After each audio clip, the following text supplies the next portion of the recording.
Good afternoon. Have to remember if it was morning or afternoon. Good afternoon, everyone. It's Friday. That means it's Chat with Mac. We are glad to have you. For those of you that follow us every Friday, you're giving input, you're watching, you're learning. We really, really appreciate you. And for those of you that are new to what we do, welcome, welcome, welcome. Nadeem, it's Friday, sir. How's it going? Oh, it's going pretty good. Yeah, finally, it's Friday, but next week is going to be kind of busy for me with this seminar convention going on for Yeah. MSP. So, yeah, I'm going to be busy over there. Um, so, what are we going to talk about, Mac? So, all right, for everyone that doesn't know by now, I am a sci-fi geek. I love all things sci-fi. I don't care for Star Wars, Star Trek, whatever.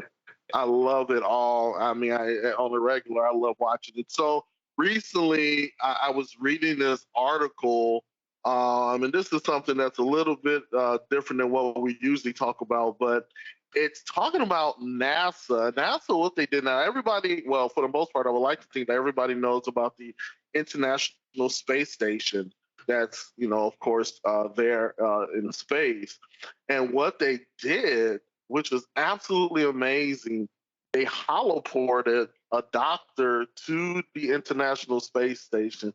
They essentially made and Nadine, correct me if I'm wrong, more of a 3D rendering of the actual doctor that they could actually see 450 miles, above the earth. And I thought it was absolutely amazing. So, can you kind of, I know there are a lot of real world applications to this, and you kind of talked about it almost 2 years ago when we were talking about having virtual, if you're on a construction site, having a virtual rendering, if you will, of the building and being able to move things. And it looks like, is this kind of where we're going? Is this a prelude to that? Yeah, well, so that's already happening, right? And since you like Star Trek, here let me unblur it. How's that? I think it's great. I love So, it. so yeah, so this has been going on for a while.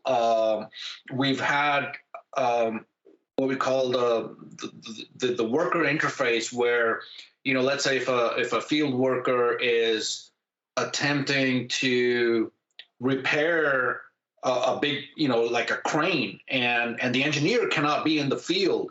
But what the engineer can do is the engineer can virtually be there guiding the field rep through the repair process. Yeah. So it's a similar concept, right?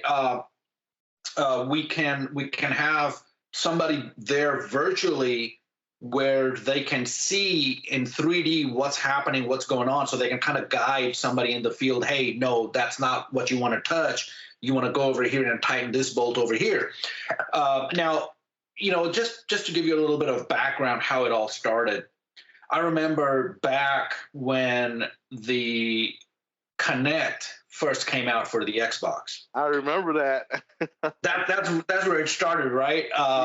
Yeah. So that interface was so good, where and we actually hacked the Kinect to connect to, I believe it was an Apple TV, or I don't even remember the details, but we kind of had it to where you can control the TV just by gestures. So you can just do kind of like that, and it'll go to the next channel. And that was just like a proof of concept, just playing around in the lab when you have nothing better to do on a Friday night after a few drinks, But it has some real world implications and applications. In this case, a doctor being able to see the patient. And because one of the things that the doctor has to do is they have to observe. A lot of it is observation, and then we have these remote robotic operations But if you take it a step back, maybe it's another level of consultation when a physical person can be there with a HoloLens, and a doctor can be there virtually seeing the same patient in 3D, and that's what makes the difference. Because a lot of times, I mean, like right now, okay, with the pandemic, a lot of times you can have a virtual session with a doctor where they're doing a remote session, just like we're creating this video, we're recording this video. You can have a doctor visit you virtually, and they can say, okay, well, your eyes look red, or your nose is running, or can you feel over here, what does it feel like? Or they have to kind of walk them through. But that 3D takes it to a whole new level where now the doctor doesn't have to really rely on, hey, what does it look like? Because they can actually see what it looks like. Now we've actually, well, Microsoft has a what they're using for similar technology, Connect technology, for drawings. Like when you have schematics that you can rotate in 3D, and multiple people around the world can participate in that meeting.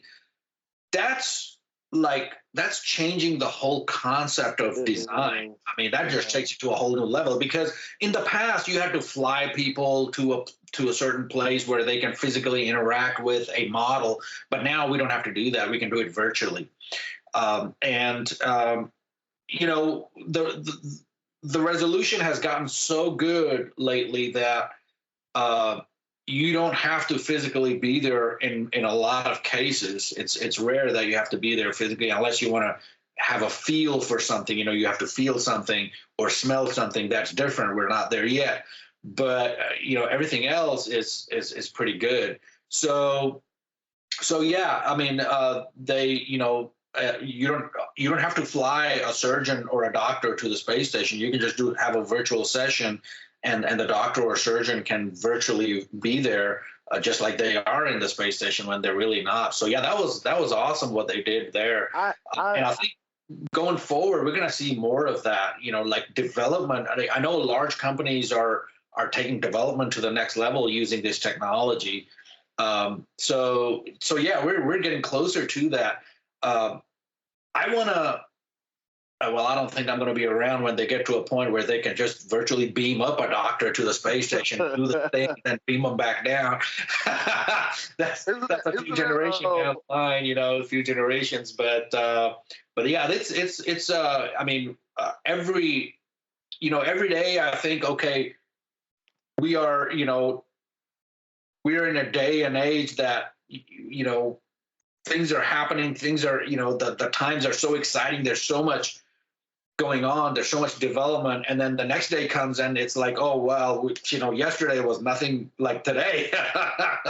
and it's amazing how I think the saying is how art imitates life, or something to that nature. Because if you'd have told me, let's say 20 years ago, no, let's go back further, 30 years ago, that what I'm seeing in Star Wars, for example, and I'm going to let my geek out. So most of if you watch Star Wars, you saw an example of this. Emperor Palpatine, talking to Darth Vader with a 3D rendering. When was that? Like when did Star Wars, the original one came out in 1970 something, and then Empire Strikes Back came back in 1980. I forget. It's been that many years. And then so now here we are, this many years or centuries later, and now this is happening, and it's so exciting. Like, whoa, these are things that are happening where Nadeem can attend a meeting and there be a 3D rendering. I mean, I know for some people, like, well, isn't a screen enough? I don't know. I think at some point maybe the screen will be a little bit more antiquated, and you have these little cameras that will do 3D renderings. I think they have something similar. I think they already have that now, though. I mean, outside of this, what we're talking about, I thought they did that. Yeah. Yeah, here's the thing. There are certain applications for this technology. For example, if you're designing, let's say, a new type of excavator, then you have to have it in 3D. You can't. You can't really render it in 2D and get the same uh, uh, aspect of it, and so it has to be in 3D, and that's where HoloLens comes in.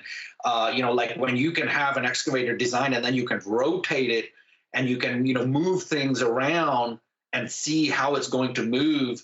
And if, it's important because there might be some kind of hydraulic line that might get in the way of the movement. So you have to like see it in 3D to move it and see if it's going to be in the way or not, and what the range of motion is going to be and what the implications are going to be. So yeah, I mean it really changes the game when you can do it in 3D, and when not only do it in 3D but have a virtual meeting in 3D where multiple engineers from around the world can That's participate awesome. and say, like you have a hydraulic specialist that can say, hey, we need to make this hydraulic cylinder bigger, and then the other guy can chime in and say, oh well, if we make that bigger there, then it's going to interfere with this range of motion over here, so we need to figure out a way, maybe move it back a little. Or I mean the thing is just we're just getting to a point where it's a whole new thing with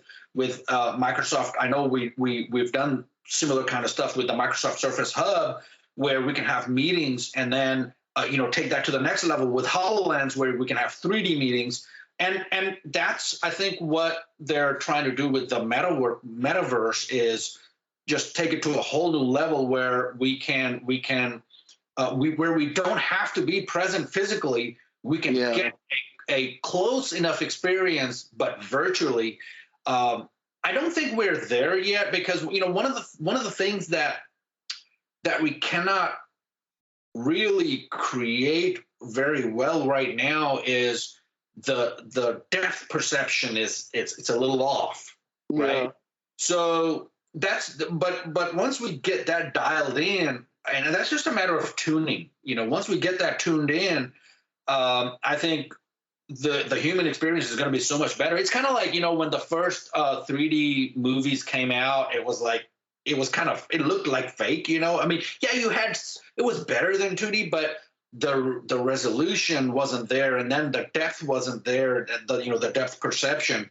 But we're getting it tuned and dialed in to where it almost looks realistic. Uh, so, of course, not as realistic as my deck back there, but close enough. Well, let me ask you a question because I don't know if a lot of people know what the HoloLens is. Is this similar to what Meta's using with the what Meta's going to be using as far as the 3D goggles, or is it something a little bit more different? Yeah, so so HoloLens was the what started it, originally. So it's something similar. It's all these technologies are going to be based out of that. So let me just share, see if you can see this. Oh wow! So this is just something that in the field that they can use right now, and this is right now. I mean, being able to have that 3D model right there in front of you, it just changes the game. I mean, like in this case, torque specs. You got to torque certain things to a certain spec, and then somebody can, the main engineer, the design engineer, can actually walk you through it remotely. That's just amazing. I mean, This is that's just crazy. I'm grinning ear to ear because this is like amazing to be able to see this, see something. I would love to experience that, and I mean, as far as kind of the real world application in what we do, to see how that would look like, that's just amazing. That Yeah, and we don't even have to have any special technology. Like when the pandemic started, we've actually started doing a lot of this because all of our engineers already have iPhones, and one day, it just clicked with us. It was like, hey, yeah, but which cable is it? And we used to say, okay, it's switch number 4, port number 25. Is it blinking? Is it do you have connectivity? Do you have physical connectivity? Well, now all we do is hey, let's do a video, and then Yeah. you kind of okay, hey, you see that port number 24? That's blinking orange. All the others are green. I don't know why that's orange. Is that a different speed? Oh, like that, that's a gig speed. Okay, so this issue only occurs when there's a gig speed involved. So, okay, but these are things, it's hard to walk somebody through all these, but when you can see it, it's just easy because with your experience, you can be like, okay, well, there's an anomaly right there because, hey, that's flashing too fast. That means there's a lot of packets going through that port. Something's going on. What device is plugged into that port 24? That's where your problem is. Let's disconnect port 24. Okay, well, now everything is back to normal. So what's that device? Is it a copier? Is it a printer? Hey, is there a vulnerability in that printer firmware that somebody's already hacked into? That's what the problem is? These things are easy to miss unless you are virtually there. And we've done this a lot. We do this like in the field a lot of times when a tech is our remote hands and eyes. Then the engineer back at base, back in the main office, can just walk them through it and detect stuff, and then they can train the field staff. Hey, this is how I noticed the error, and now they know how to diagnose it.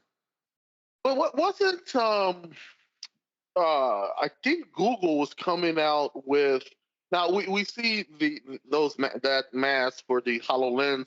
I think Google was already had these glasses that had the ability to record with a small camera, and then the actual lens was able to display information. They weren't as big as Meta, and they weren't as big as the HoloLens, but they were just regular glasses that had the ability. Do you remember that? Yeah. So but they were kind of limited, and they were they can pull some information, but they were still very limited in what they could do. But they did bring one interesting technology into application, and that was the ability to give you sound without actually giving you sound, and being able to pick up audio with bone induction.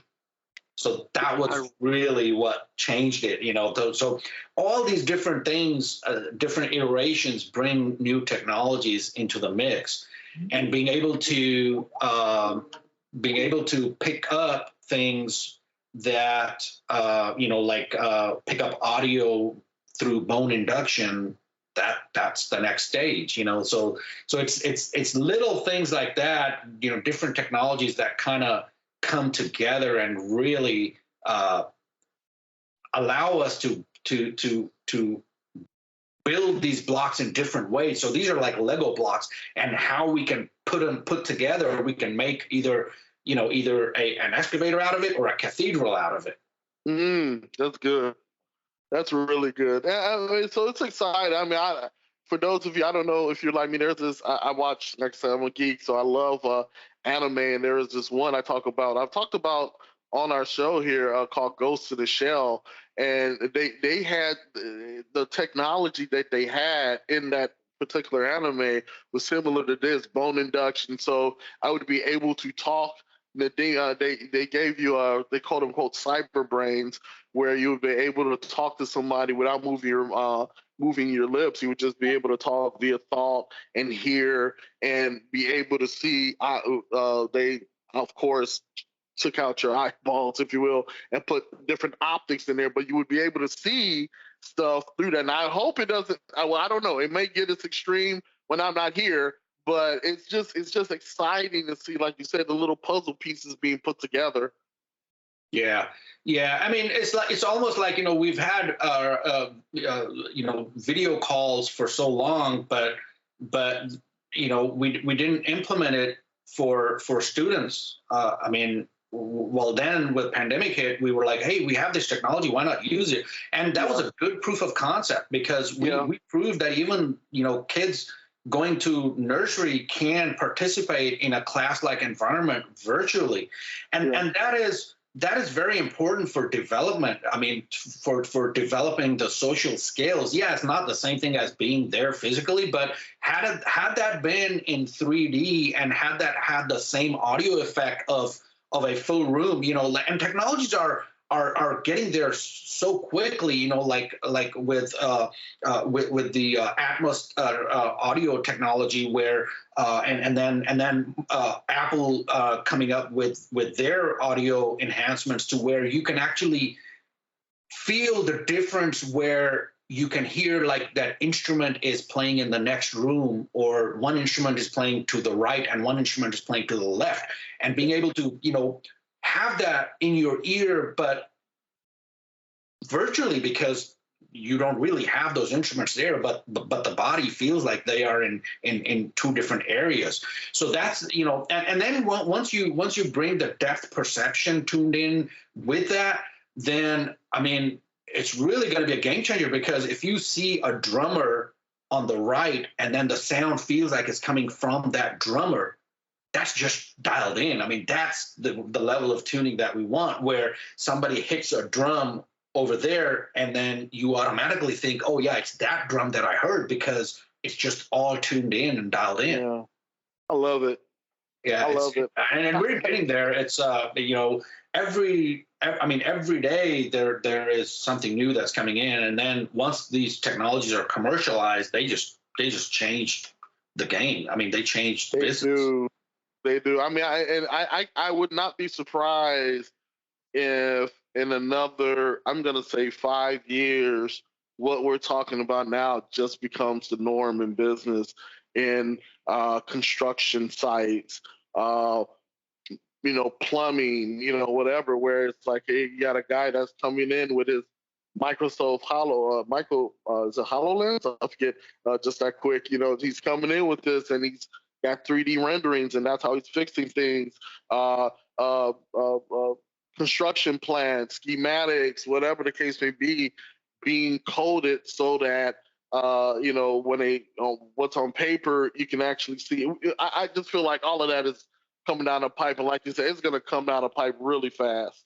Yeah, and instead of just having a design on paper, sometimes it makes a huge difference when you can see how it's going to be in real life. Yeah. Like if you're designing a building and then you can put some people and some cars outside, so you get that perspective, and that makes a big difference to the human mind. And so an artist can't really say, they can't say that, okay, pink is going to look better here until they actually see it there. Yeah. It's almost like, I remember a long time ago, I painted a house, and the guy who did the work, he said, paint it like light yellow. And I was like, light yellow? What the hell? What are you talking about? That's going to look weird. And no, and I was like, I'm like, hey, you're the guy who does this day in and day out. So if you say it's going to look good, let's just do what you think is going to look good. Right. And once we did it, it looked really good, because the yellow in that room came out to be almost like off-white. It didn't come out like the yellow that was in my mind. It came out like, once you apply it in the room, the color in your hand in the swatch doesn't look the same, but once it's in the room, it looks totally different. And it came out really nice. So yeah, I mean, it's the technologies, these little technologies you can take from one specialty and bring it into a whole new field, and that just changes the game. It's like what we did with our remote workers, our field staff, our remote hands. I mean, we're doing something very similar, to where we had this technology. I mean, everybody walks around with their iPhone or their handheld in their pocket, and when push comes to shove, when the engineer needs to be there at that site, they can be there virtually. They don't have to be there physically. Yeah. And I mean, things that just a year ago would take 5-6 hours for somebody to get to that site, now can be done in a few seconds. In a few seconds, yeah. Yeah. So yeah, I mean, the world is just changing so fast, and but I'm not saying that physical interaction is going to go away. I don't think that's going to go away because, No. and like this meeting that I'm going to, I mean, it's a meeting of, it's the IT industry meeting. Most large MSPs will be there, and the reason why we want to be physically there is because some things, the energy you just can't pick up in a remote setting. You have to be there physically to pick up that energy, and that energy then kind of brings new ideas to the table, and that's how industries change. And the rate of change is just so fast in the IT industry right now, and even with the mask mandates and all these other things going on, uh, all of the people still feel strongly that you have to be there physically Yeah. to get that energy going. Yeah. So yeah, I mean, the times, technology, everything is changing so fast, but that I think that physical interaction is not going away anytime soon. That just that's just a whole another level. But we're trying to do what we can where we can. That's all you can do. So yeah, I mean, it's just exciting times that we live in. And so, what do you have planned for the weekend, Mac? You know what? Actually, there's a new restaurant that I want to try. So that's definitely going to happen. Can you hear me? Yeah, Okay. yeah. So, what kind of restaurant is it? Uh, believe it or not, it's a Pakistani restaurant that I've been wanting to try for quite some time. I'm a food geek. I love food. So it's in Westheimer, and I saw it. I said, you know what? I want to try this. So I'm gonna go there. I'm gonna finish watching Moon Knight. For all of you Marvel fans, Moon Knight is spectacular. It's an awesome, awesome show. So, I'm gonna geek out and just eat and watch cartoons and Marvel shows all weekend. Yeah, I can't wait to see what kind of food we're gonna have in Philly. That's where the convention is, so I can't wait to see what we'll find up there. But I want to try some Thai. For some reason, I haven't had Thai food in a long time, and I just want to try some Thai food for some reason. Thai food is so good. Yeah, one of my friends, his wife is from Thailand, and I'm gonna have her cook me something one day. Yes, sir. Thai food is so good. My goodness.